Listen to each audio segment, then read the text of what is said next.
All right, good evening. So, our recording is in progress, so we've got to snap to attention. All of my YouTube stars are here, or at least most of them are. Certainly enough for a good time tonight. Oh, yeah. Anything you want to say or offer before we get into our agenda tonight? All right. Well, listen, I thought I don't have any preliminaries tonight or anything. I thought we'd just spend some time with our Unity and A Course in Miracles book study. And we're in this section that talks about separation, relative mind, and the ego. And to me, what it's talking about is telling the story of the outcome of the tiny mad idea and all the problems that it has wrought, all the problems it's made. So we talked about the idea of separation and what Unity and the Course in Miracles and Unity had to say about that. And we had just started last time on page 58 talking about relative mind. And so I thought without further ado, we could just get into that tonight and see how we do. Um, if that's all right, I'll get the readers going. I have Sherilyn as one, and Debbie is two, and Joan three, D four, and Ron number five for readers tonight. Uh, we had read the introduction last time, and we were about to start with what A Course in Miracles has to say about relative mind. Uh, but would it be easier if we just started uh, from the beginning with the Yes. introduction? Yes, definitely. Okay, so Thank you. we'll be on page 58, right at the top. It's called Relative Mind. And Sherilyn, would you get us started, please? I certainly will. Great. Relative mind.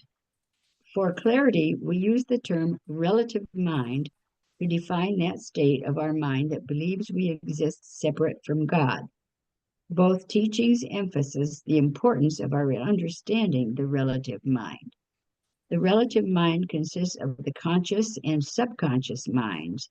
It is the mind we use to be aware of what is going on in our day to day lives. You want to Much read? of what, oh, do Go you want ahead. me to? Yes. Much of what we experience in our relative mind is based on information gleaned from the input of our five senses. This includes the beliefs we get from the culture in which we are raised, as well as those in collective consciousness, not the divine mind. All manner of discontent, separation, fear, and anger are rooted here. We might even say the purpose of these teachings is to awaken us to the distinction between our relative mind and God mind or Christ mind. Miss, well, Both teachings, mhm. oh, both teachings clearly state there is one mind, the mind of God. Usually, mind God mind is distinguished from relative mind/mind by capitalizing references to God mind. Other times, the distinction is discerned by context. The relative mind focuses on a separation based consciousness. That mind is what we think of as our individual selves, the ego based thought system which perpetuates the relative mind. Ironically, it is also the starting point of awakening to our oneness. Regardless of our belief, the relative mind can never be separated from God mind. Thank you. Comments from you on the introduction? What about the five senses that it mentions in that second paragraph? Um, are the five senses a good thing, or would you be better off without them? Because they seem to be spoken of with reference to the separation, which was a mistake. But don't we think the five senses are great? It keeps us alert, it keeps us aware, it keeps us knowledgeable. I was just wondering, are the five senses a good thing? I think they keep us rooted in the physical realm. Mm-hmm. Good thing? While we're in this realm, we do need them to navigate safely. Mm-hmm. So it is, I said, is it a good thing? That's a judgment.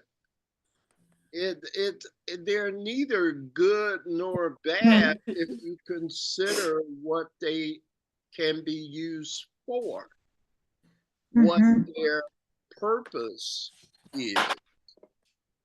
And I think it's being alluded to in the very last sentence in that section we read. Do you see where it says, ironically, it is also the starting point of awakening to our oneness? What's the starting point? Just so I'm clear, what is it referring to as the starting point of awakening to our oneness? Do you see it in the previous sentence? Guess our relative mind. Okay, so we have a relative mind, which is not so good, but ironically, it can be good.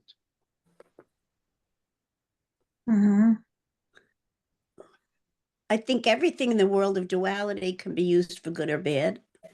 It's Ah, all relative. Yeah. And it's our intention or purpose, how we use it. remember lesson 2 in A Course in Miracles? It says, I have given everything I see all the meaning that it has for me. So all of these things can be thought of as neutral. It depends, their meaning depends on what it's for. So I want you to see that in salvation, there are no bad things, because used by the Holy Spirit, even our lemons can be changed into lemonade by seeing them differently, by giving them a different purpose. So, as Dee, I think, was alluding to, don't try and get rid of your five senses because you need them, but not for your life or death. You need them to do your work here. you can't be helpful unless you're able to navigate and meet people, the people that are going to be brought to you. You you don't want to prematurely just ignore your senses and run your car into a tree, do you? Yeah. No. Right? Okay. Yeah. So everything has a contributing purpose.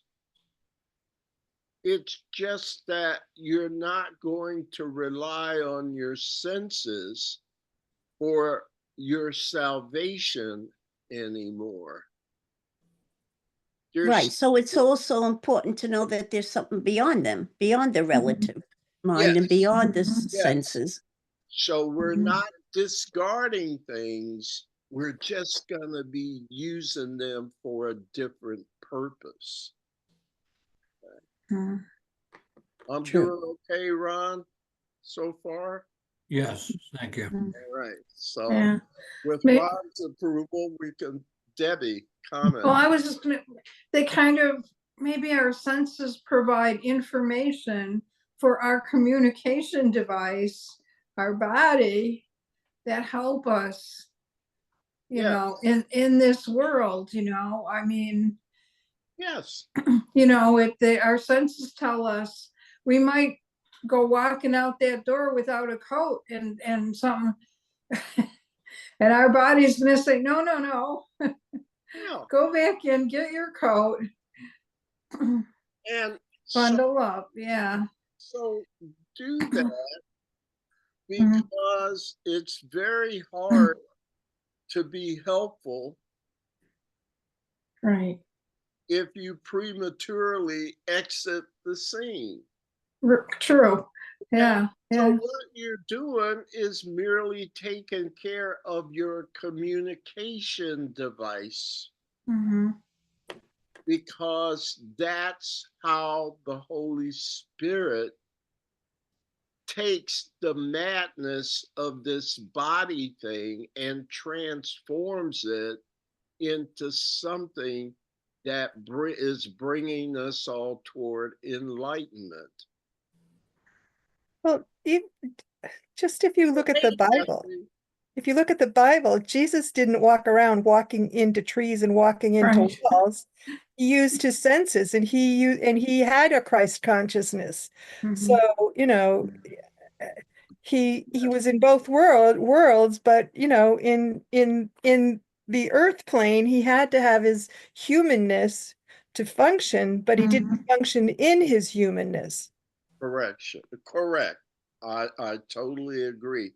Do you all see that all things can work together for good? Mhm. Mhm. Notice the Holy Spirit didn't trash your stuff that you made. Right. You made the bodies, the senses, and it was an erroneous making. It was a miscreation. But do you see the consistency of love? It will find other ways to solve issues. So, what spirit does is takes our madness and makes it a part of the return to sanity. So, take your pills, your medicine, get your coat, be careful on the roads. This is not going to say ignore those things. They're all contributing to the mission. Uh, and that's all we're here for. Once the light gets turned on, the mission is to participate in salvation. And the way we have to do it is kind of incognito. Y'all know what I mean? Incognito. Mhm. Mhm. Because if you show these folks who you really are, what are they gonna do? Run. Run the other way. Yeah. I couldn't have said it better. Uh, Or, and I suppose it's probably worth saying, we also tie into spirit using our senses, in that if, let's say, my neighbor's music is too loud for me, that's a judgment call. It's okay for them, presumably, and and maybe that means I approach my neighbor, maybe it means I'm tolerant, but it makes me look deeper when I see differences or whatever. You can't approach your neighbor about it. It's not just saying you have to sit there and take it, but Right. if spirit says, talk to your neighbor, Mhm. spirit will also tell you what to say, Right. how to say Right. it, okay? And not let the ego make that judgment in a rambunctious way to separate the two of you. But there is a way to talk to your neighbor that could bring you closer together Together and not, yeah. because of this conversation. I don't know, but my teacher knows how to do it. Thanks, Deb. Other comments? Then we're up to who? Debbie? Oh, me, yeah, okay. So now we're to A Course in Miracles. Yes. Two definitions from the glossary index for A Course in Miracles can be used to address the separated mind and the mind of God. Mind perception, the agent of choice. We are free to believe that our minds can be separated or split off from the mind of God. Wrong-mindedness, or that they can be returned to it, right-mindedness. I'll go one more paragraph, maybe. Mind of God, equated with the creative function of God, which separates the activating agent of spirit. Yeah. Hmm? It's not separates, it's represents. Read it again, you'll see what I mean. Oh, that line, sorry, okay. Mind of God, equated with the creative function of God, which represents the activating agent of spirit, supplying its creative energy as an extension of God, the mind of Christ after the separation. The mind of God appeared to be split in two. Okay. Mind and mind. Let's read a little more. Okay. And then we'll. Okay, I'll go another paragraph, I guess. The split mind is the focus of our discussion here. Your mind is dividing its allegiance between two kingdoms, and you are totally committed to neither.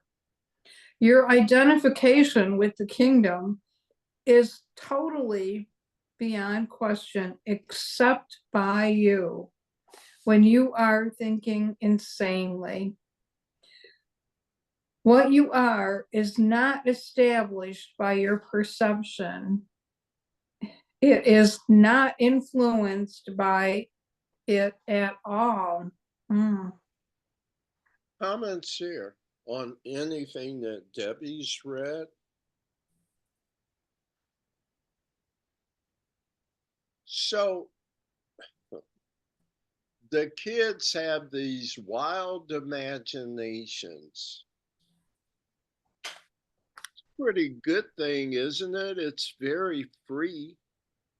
it's very loving to endow your extensions with the creative activity that you yourself possess, and you share it to extend it.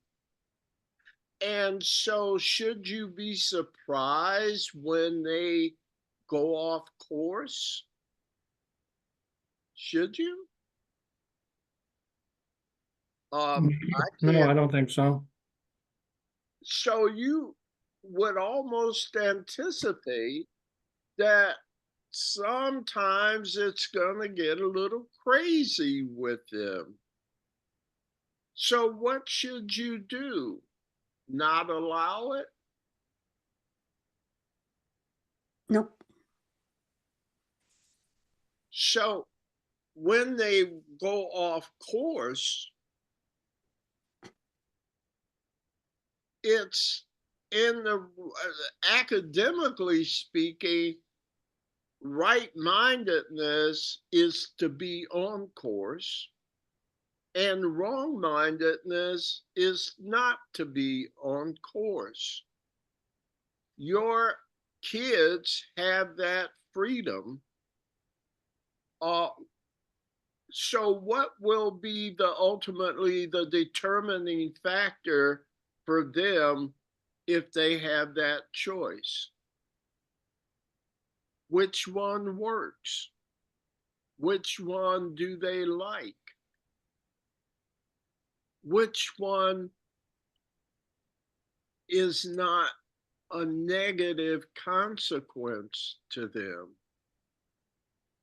So, which one makes them suffer?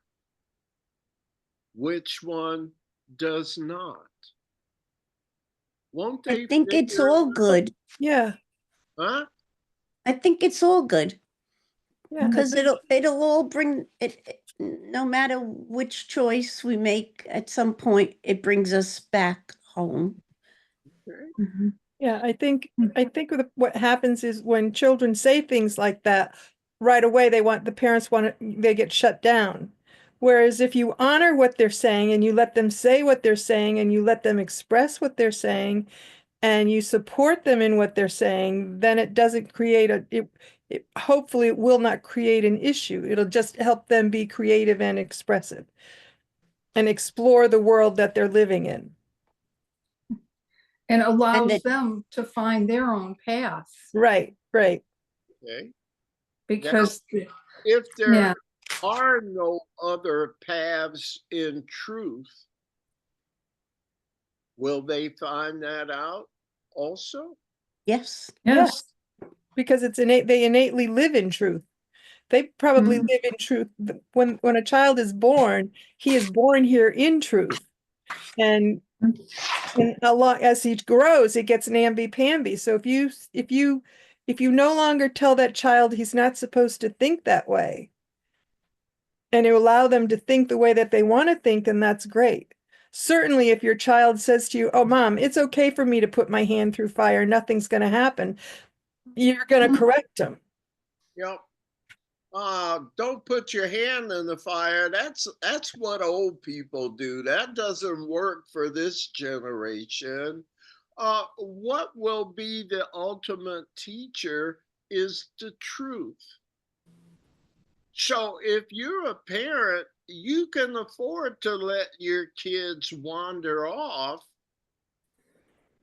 because ultimately They'll come back. only the truth is true. Exactly. And whether you learn that today or you choose to take your time, you will be back home. So I can afford to wait. The other thing about it is if you wander off from truth, where are you going? What would you call a place that's not true? An illusion. I would. Mhm. So the beauty, an illusion, like everything else, is not good or bad. it will ultimately be good. Because if they're doing it in an illusion, did it happen? No. Oh, you dreamed you had a body and you did this and this and this and this. And I died. Did you? Or did you dream that you did? I want to make this distinction between truth and illusions. You can break your bones all you want in an illusion. Did you really break any bones? No, because No. out of the illusion, there is no body and there are no bones to break. So if you're a wise parent, can you afford to let your kids explore? Now, what's the difference between the kid at the beginning and after they've explored and come back home? They know for themselves. And that's what love would have you do. Mhm. It's not going to shut you down. Why would it? Only the truth is true. Is that a hard concept? Is For that egos, it is. yes. Okay. The other thing I wanted to ask you about is it says the split mind is the focus of our discussion here. Did you see where I am? On page 59, your mind is dividing its allegiance between two kingdoms, and you are totally committed to neither. Why is it you're totally committed to neither? When you split, when you have two kingdoms, you cannot serve two masters. You've heard this. Isn't that similar to what's being said here? Mhm. Because your lack of complete devotion, one master is unreal. So the service cannot be totally insane. There are two masters and only one is real. Pick one. Which one would you choose? The real one or the fake one that does not have the substance of truth? Even if you pick it, it can't last. Right. But So you see, it's already a lock. It's already a guarantee. You have free will between truth and nothing. Which one are you going to choose? Truth or nothing? right. It's not rocket science presented this way, is it? No. No. And then what you are is not established by your perception and is not influenced by it at all. So the truth is unchangeable, unalterable. What would you have to be to try and change it? Insane. Insane, an ego. Yeah. Yeah. But I was thinking as we talk about this, I mean, I know the people from Livonia have heard this a million times. It's kind of like what Reverend Cindy is. On the one hand, we have the human, we have the emotion, And I guess in this case, what our senses are telling us. But on the other hand, there's also spirit. And we are a combination of the two. By our choice. By our choice. And we. And Yeah. yet you're not going to be punished for that.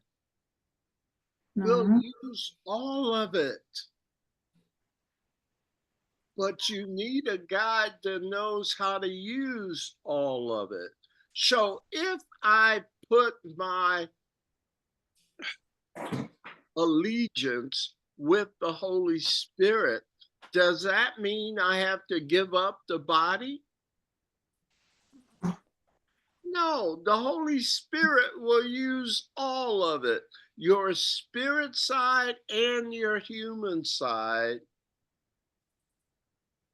for its purposes. So don't think you have to sacrifice in order to put your allegiance with the Holy Spirit. It will be inclusive because love does not separate. All good. You've heard those words, and maybe in the spiritual context, maybe in the Bible or some spiritual book. Let's continue. Joan, you're the next reader here, right? Yes. Consciousness, the level of perception, was the first split introduced into the mind after the separation, making the mind a perceiver rather than a creator. Consciousness is correctly identified as the domain of the ego. The ego is the wrong-minded attempt to perceive yourself as you wish to be rather than as you are. Yeah. The ego is the questioning aspect of the post-separation self, which was made rather than created. It is capable of asking questions, but not perceiving meaningful answers, because these would involve knowledge and cannot be perceived. The mind is therefore confused because only one-mindedness can be without confusion. A separated or divided mind must be confused.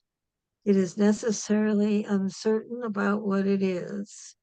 It has to be in conflict because it is out of accord with itself. So do you see why you can't have allegiance to two masters?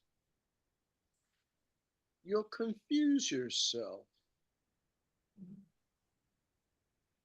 By the way, Debbie, you remember a couple weeks ago, I was trying to remember a passage from the course. I said it was from chapter 2, but really this is it, from chapter 3 in the course.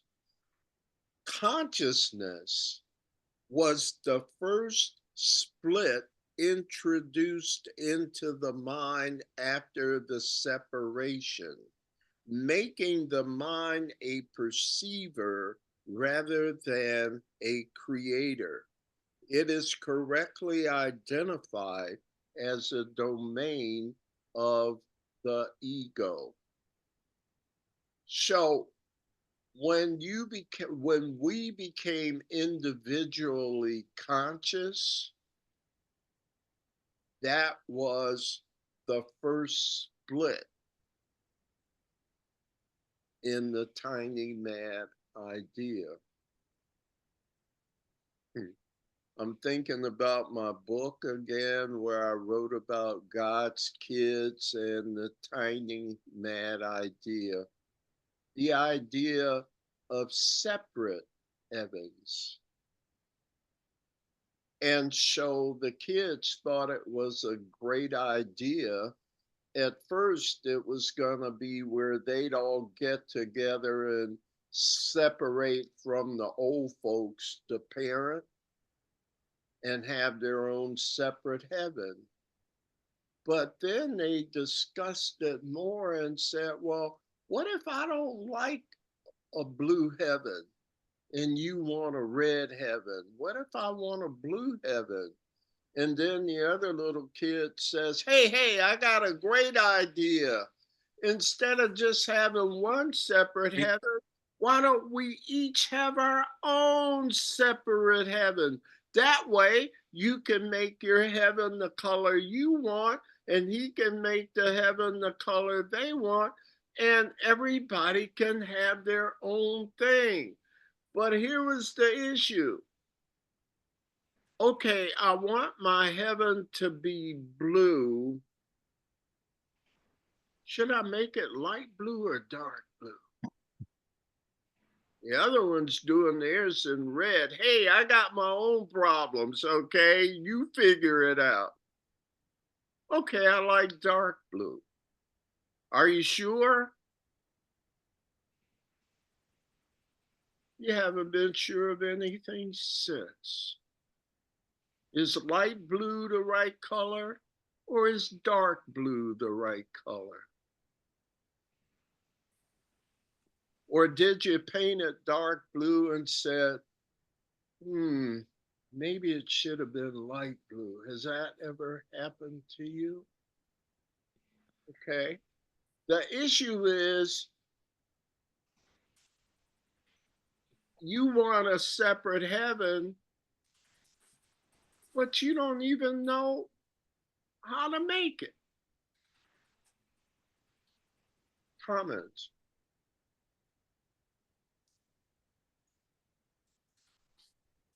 So there's no consciousness in knowing? There is consciousness in God mind because God mind is omniscient.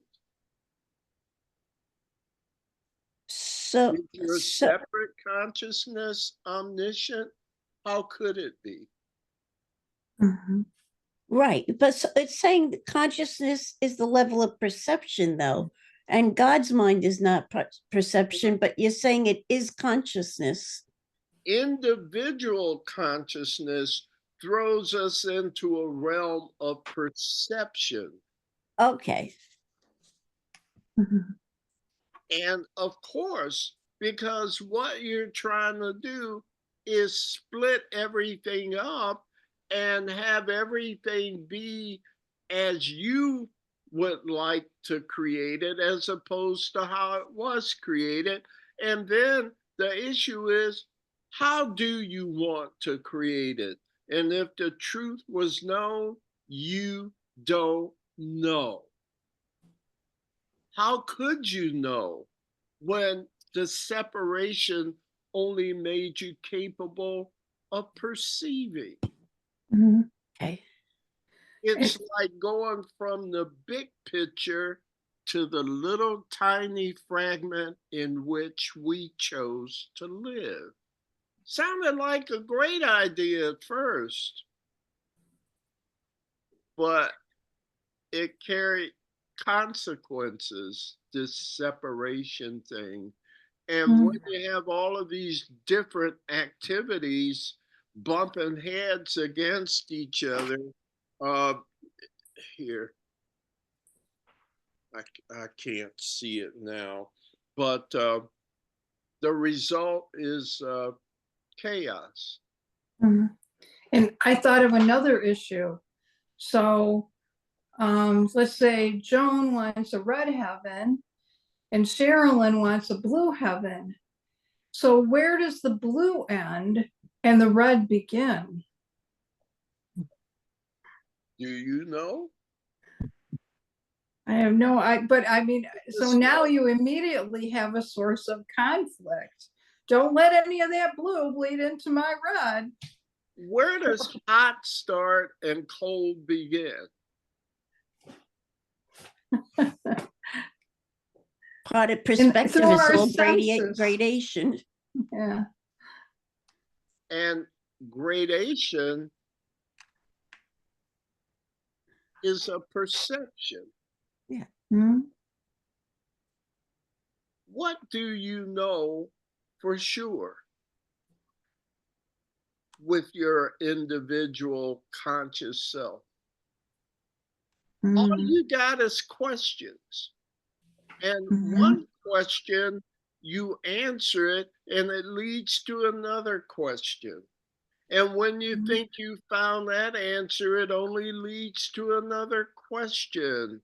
What do you know? What does Jim know? I'm Squat, asking, huh? squat, nothing. That's what I was gonna say. We know for sure we don't know what we don't know. And Mhm. that is the first step to awakening, Right.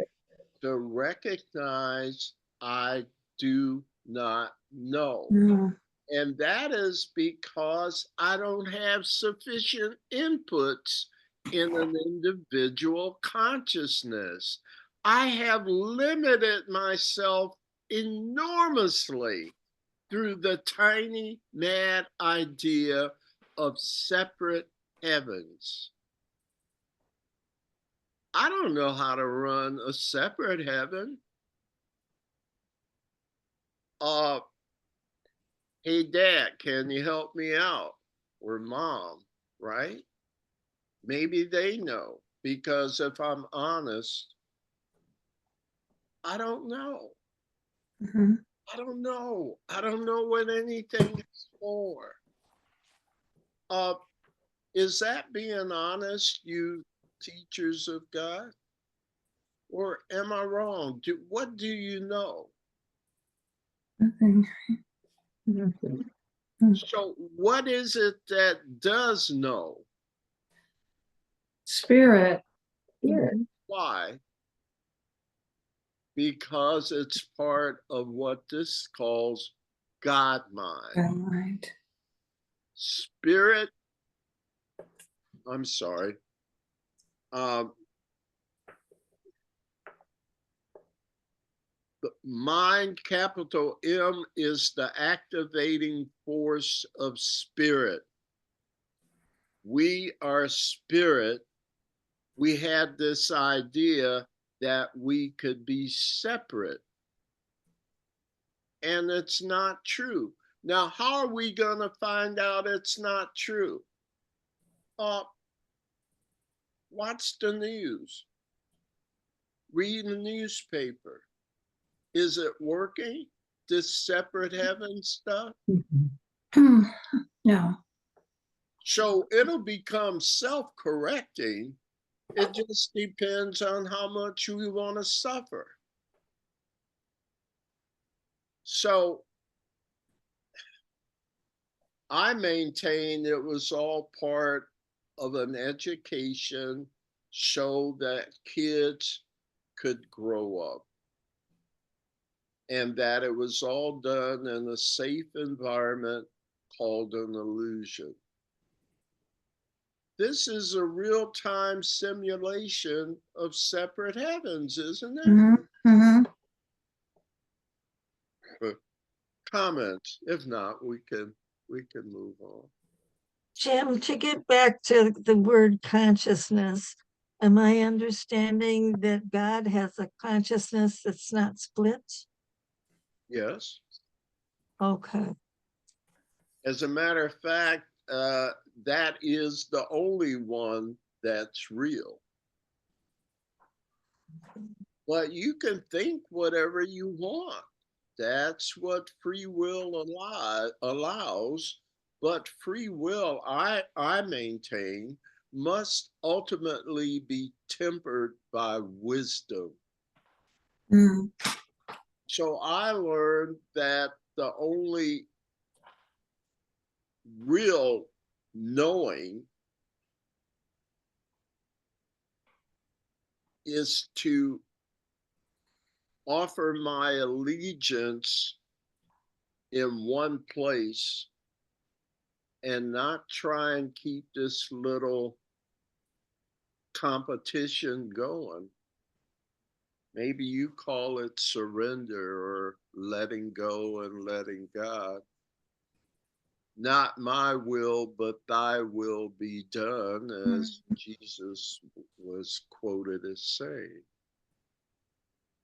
Are you willing to do that?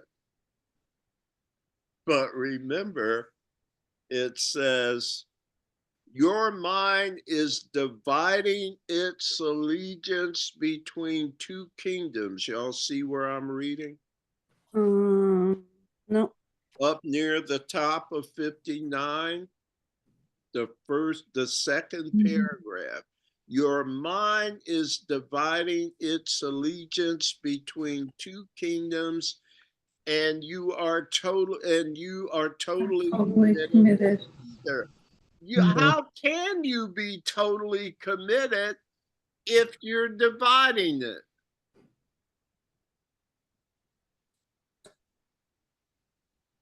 So, how are you going to get out of this mess? I used to think balance was the key to life. Like you got to run down this fence and just keep it all in balance, okay? A little bit of this, a little bit of that. Nobody's perfect. Come on. And then I learned, no, son, you got to pick one.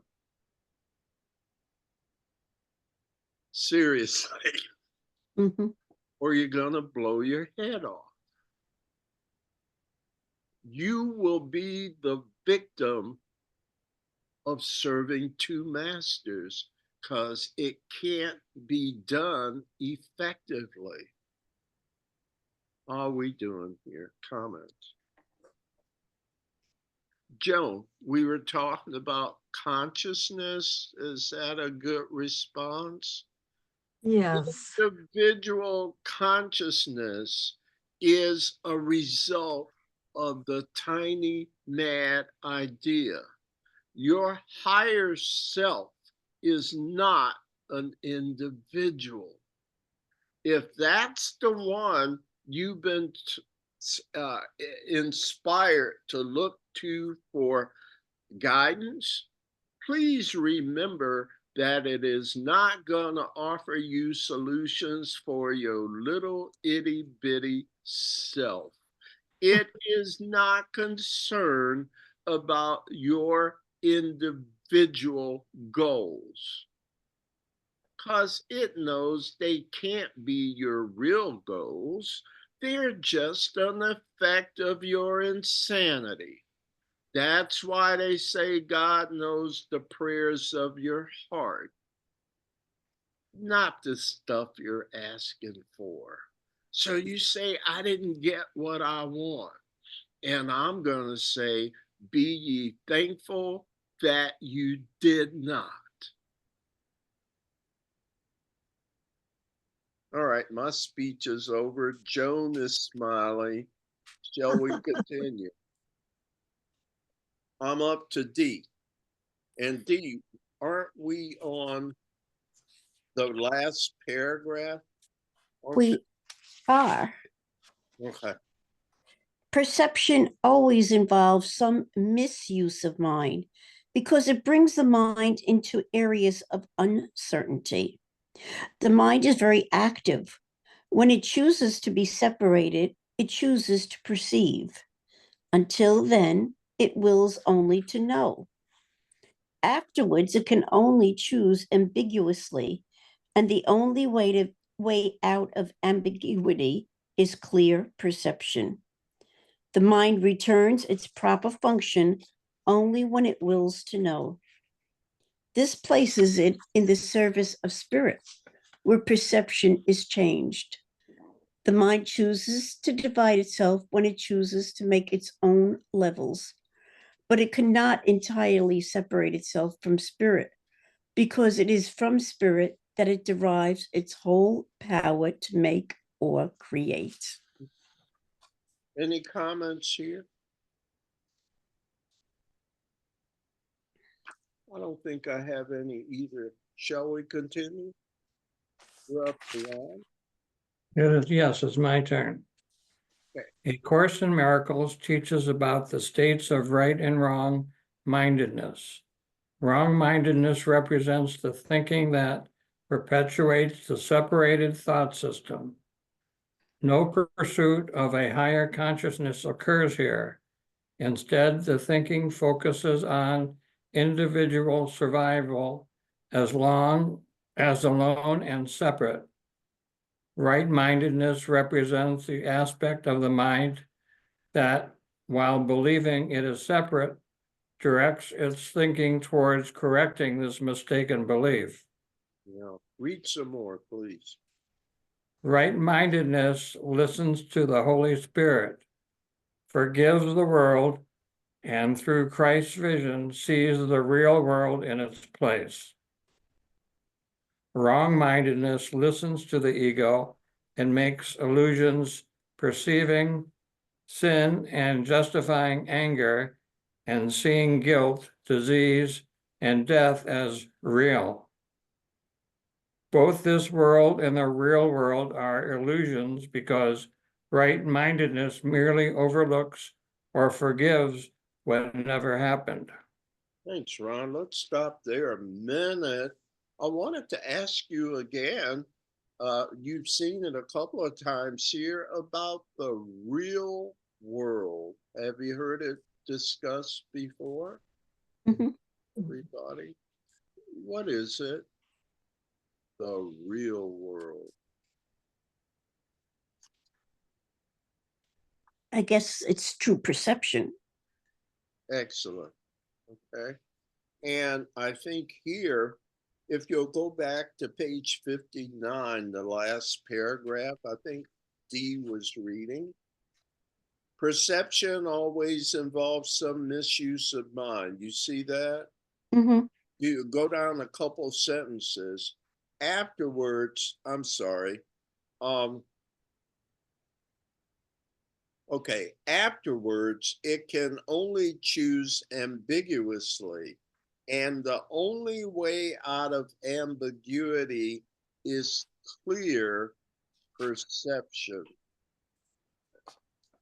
The real world is in the realm of perception, which means it's not real, right? But it's at least clear perception. The Holy Spirit's goal is to move us into clear perception. The real world, ironically, is not real either. And they said that there on page 60. But it is a stepping stone to reality. Somebody tell me why the real world is a stepping stone to reality. Because it's pointing at least to truth. Yes, Yeah. it is a simulation of truth that is not incompatible with truth. So, for those of you that want to awaken, the real world is the prerequisite to awakening. So, welcome it, because the real world, or clear perception, which is the Holy Spirit's goal, is so close to reality that it's like being not in heaven, but where? You've heard it expressed in the Course. It's not, it's real close. It's not in heaven yet, but it's at heaven's gate. Have you heard Jesus talks about, and your perception will be raised so high that it's at heaven's gate. What's the next step, you smart understanders of salvation? What's next after we reach heaven's gate through the purification of our perception? Knowledge. The atonement, the joining, Okay, let me say it, and you all say, oh yeah, God will take the final well, step. yeah, that's Yeah. the stuff that, yeah, And Yeah. I refer to that as the crossing over. crossing over. Okay.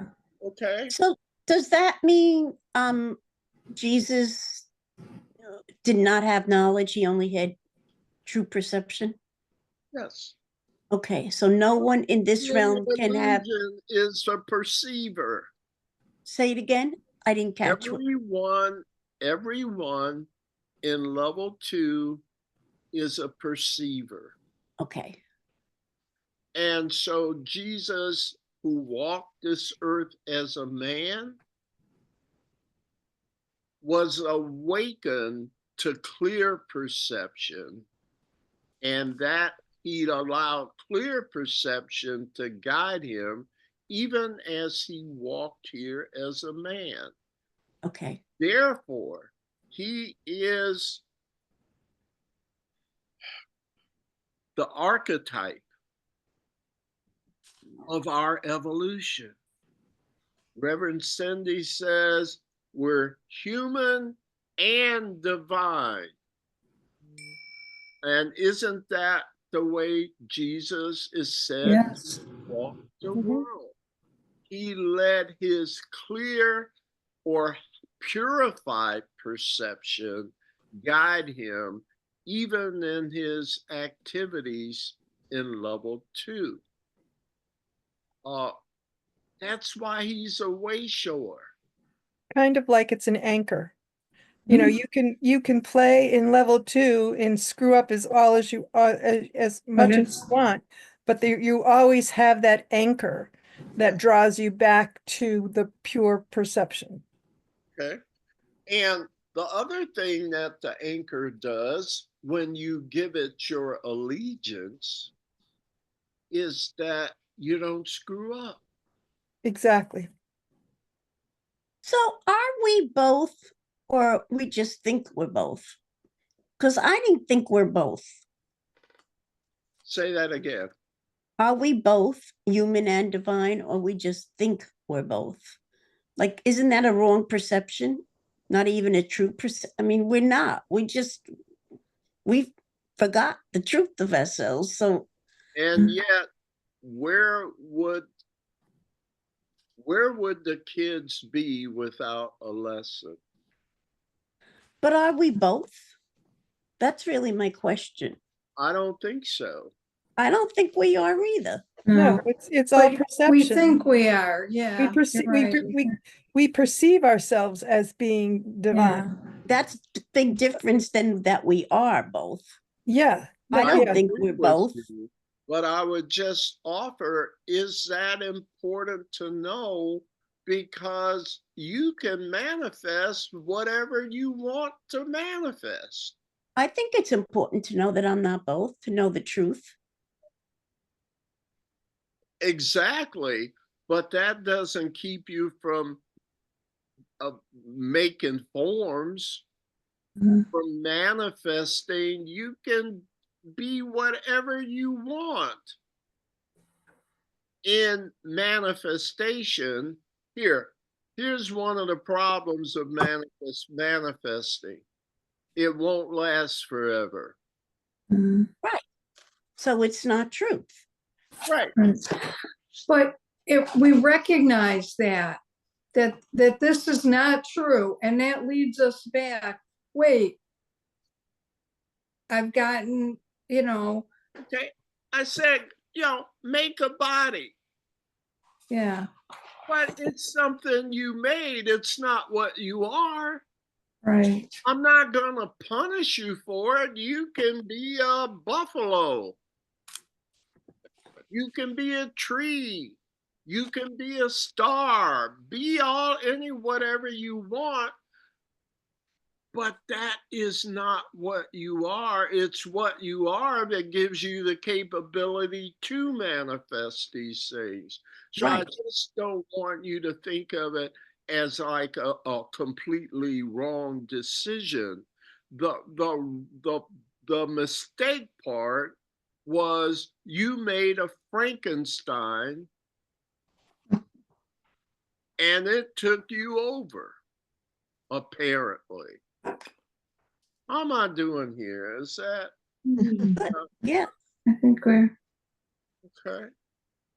So be in command. You were made to be in charge. The Hindu symbol is infinity sign, mhm. and everything goes from the unmanifested to the manifested, back to the unmanifested, to the manifested, to the unmanifested. Is that starting to sound eternal to you? mhm. Okay. It's after 8 o'clock. How far did we get? We're on page 60, 60. Yes. Yep. and we didn't quite. Did we finish it? I don't. Mm-mm. We didn't. All We're up right. to right-mindedness is not to be confused with the knowing mind. So is that where we should start Uh-huh. Next week, yep. next time? Right. Mhm. Thank you. Um, doing okay with this book study. We're 60 pages in, and it goes something like I don't know, 170, no, less than that, about 175 pages maybe. What are some Yeah. early signs? You want to continue? Yeah, Yeah, I'm enjoying this. I'm enjoying Mhm. doing it at the speed that we're doing it. yes, Because we're not skipping over something and getting to something that we needed to something before we skipped over to build on to what we were doing next. And If you know what I'm saying. thank you, Kathleen. Have you noticed that all of our discussions are merely contributing to some basic fundamental themes that Mhm. we hear over and over? The tiny mad idea, is that a good thing or a bad thing? And how we use it. Yeah, yes, yeah, It it's, depends on how God uses it too. Yes. mhm. It's a hell of a Yes. teacher when it all works out in the end, isn't True. it? True. Mhm. Yeah. Mhm. Okay. Thank you all for being here and everything. Thanks. Ron, you're a little quiet tonight. Anything you want to say? You good? I'm good. It's been very interesting. Thank you. Yes, sir. Always a Okay. pleasure. All right, my friends. Okay. Thank you for coming tonight and have a good rest of the week. Stay warm as best you can. And I'll see you next time here. Okie doke. Thank you. Bye. Stay Thank you, Jim. Thanks, Okay, Jim. bye-bye. Have Take a care. blessed week, everybody. Bye. Thank you. Bye-bye.